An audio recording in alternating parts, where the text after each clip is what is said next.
Don't play video games, do it yourself. That's the title of the video or podcast. I keep saying that. Video. I'm doing a podcast. That's the title of the discussion today. So just a little backstory. Growing up in the country, there wasn't much things to do. So I played a lot of Nintendo as a kid. And I loved like the strategy games, the simulator games, those games that took like 40 to 50 hours to complete. I love those types of games because there is an emphasis on exploration, learning, discovery, and here's the kicker: progression. When you level up a character in those games, in those role-playing games, you see progression and you're able to kill enemies faster, and it's really good. You feel like you've made progress. So I also liked the stories and the narratives and the characters, but I played a lot of video games growing up. That was a big deal for me, and I think those are the games I valued the most. Those are the games I valued the most as a kid. And now as an adult, I'm not so much a gamer.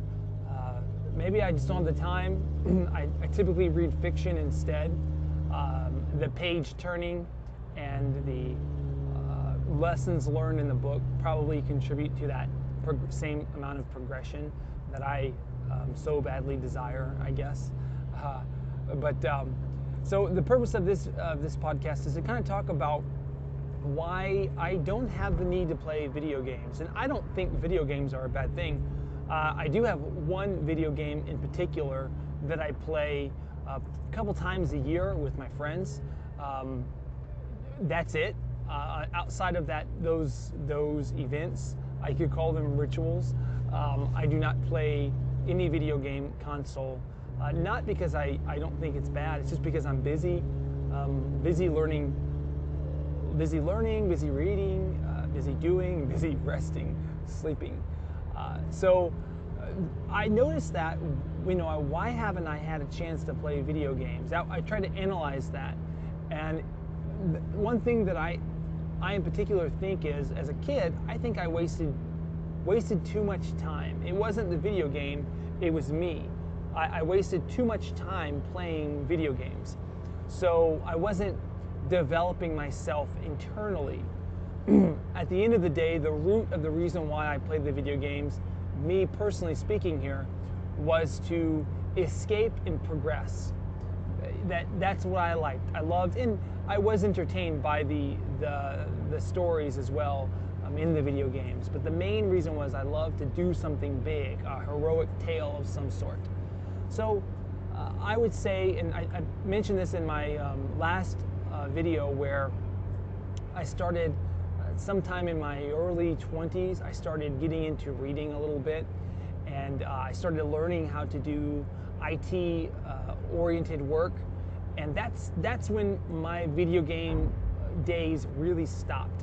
So I've kind of figured it out, where I don't have the desire to play video games because I'm stuck in a good way, doing projects, side hustles, do-it-yourself type material.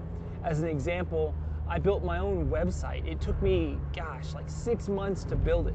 The current website that you'll see in the link, depending on where you're getting this video, my current main site says joeygraziano.com. I built that myself. I'm hosting it, and some of the code I tweaked myself. I had to learn the language. It's called PHP and HTML and some JavaScript, real geeky stuff. But I, got a book from eBay and learned how to do it. And I didn't write every line of code. I bought a WordPress, or I downloaded a WordPress package, which is just the program, the code for my website. But I had to make a lot of tweaks, and I still have issues that I am going to solve, or future use cases to add more functionality. And it was after, when I went live with this website, I transitioned from one that I did not build to one that I did build with zero downtime. I've had 100% uptime, and it's been fantastic as an IT professional. That's a fantastic achievement. so far 0 downtime. So it feels so good to be able to say, I've built this. I have control of this. What goes on there is mine. You see the gardening. I've posted some gardening photos. I'm learning how to garden, and I've had some success, and I'm doing it all organically. So I'm doing it, the DIY, and I almost titled this podcast DIY and Get Rich, because if I continue to just learn and enjoy the destination of learning, I could do my own home repairs. The sky is the limit.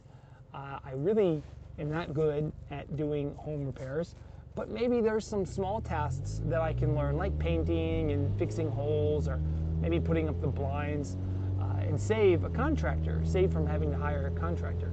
So there's no limit to DIY, and what I mean is there's no limit. You'll probably fail, but you still try, you still learn something. Just like any video game, your character dies every now and then. You just start over, learn what you did wrong, and retry. That's all it is with DIY. Learn what you did wrong and retry. You can copyright that, and if you make any money, give me 10%. But anywho, so I just wanted to kind of point out that concept. Don't waste your time, whether it's a TV show or a movie, or maybe you're playing too much video games. You be the judge within your own moral system. You be the judge of, am I wasting too much time? And I'm not saying don't play video games. I'm saying if you're looking for that sense of accomplishment, if you're looking for that sense of progression in your life, of growth, definitely do some do-it-yourself projects. Another benefit, and I'll probably do a separate podcast on this, but your DIY can contribute towards a side hustle. A side hustle is like a gig that you eventually, whether you do it for some spare money or you do it to start a business, your DIY can contribute towards your growth there. I kind of like that opportunity as well, because say I've accumulated a handful of skills in my do-it-yourself hobbies, and I found some niches. Well, if I lose my job, I can always fall back on that skill set. I'm a software engineer. Let's say I learned how to do some welding just for the hell of it. Well, I could always find a job being a welder if I couldn't find software engineering jobs. The reverse is true as well. If you're a welder and you start doing some software development, during the nighttime or weekends, and you get let go on your welding job due to automation, then you can become a software engineer and start creating some of that automation. So that, again, the sky's the limit with what it is you want to do. And it's this podcast is just pointing out, find out what it is you like and go deeper. Go to that uncomfortable sweat level and get some mastery, or at least go beyond amateur, novice skill level, and you'll find you'll have a good time. So that's all I have for today. I hope you all have a good night.